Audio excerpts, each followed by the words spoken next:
As an African living in the United States, I used to share the same sentiment that Africans share about African Americans because I had a hard time when I first moved here.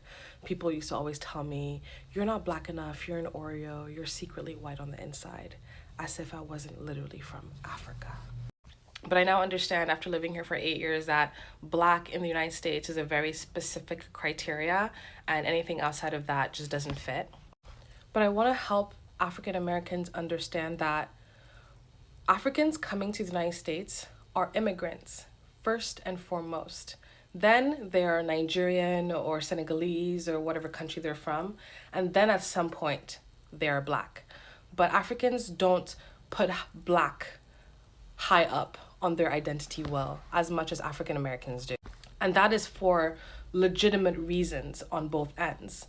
And so when an African is coming to the United States, they're thinking to themselves, okay, I'm an immigrant here. I have to do my best for myself and my family back home. The sacrifices that took for me to get here were no light work.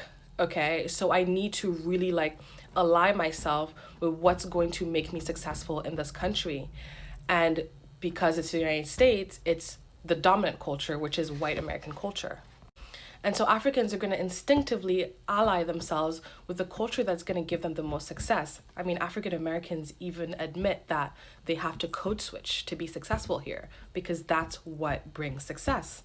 And so Africans are like, all right, we'll do that. And it also doesn't help that for a long time, Africans are fed a very negative view of Black American culture, and that's its own propaganda.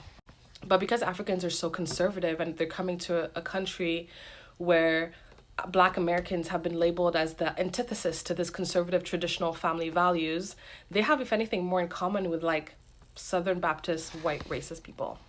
But that aside, going back to identity markers, Black Americans put Black first and foremost, and then everything else goes below it.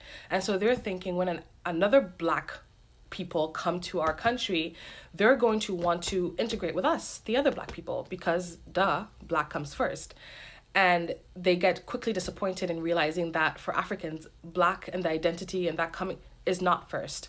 Their immigrant identity comes first, and then their country. And if anything, for us as Africans to feel like that's my brother, that's my brethren, or whatever, you have to come from the same tribe as us, because we have so many Black people around, we don't automatically pre-select for Black. But Black Americans don't have so many Black people around, have had to defend and protect their culture amidst a dominant white culture, and so they already pre-select and are overprotective for Black.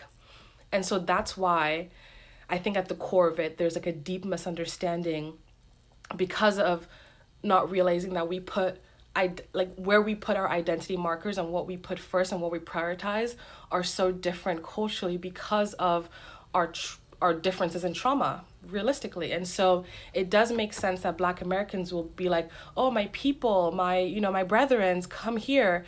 And African Americans, or Africans, sorry, coming to the United States are like, I'm just trying to make it here. It's a lot of work to immigrate to the United States. And so y'all can stay over there, and I can see why it's hurtful, and I can see why it's taken personally, and I can see the deep misunderstanding and the betrayal that African Americans feel. But it's unfortunate, and that's just a reality. But if we can talk about it from this perspective, I think we can get to a better understanding. But I also believe that Africans that spend enough time in the United States get to this compassion and understanding of the Black American community, because it is a very unique and specific set of circumstances for a culture to grow and to develop.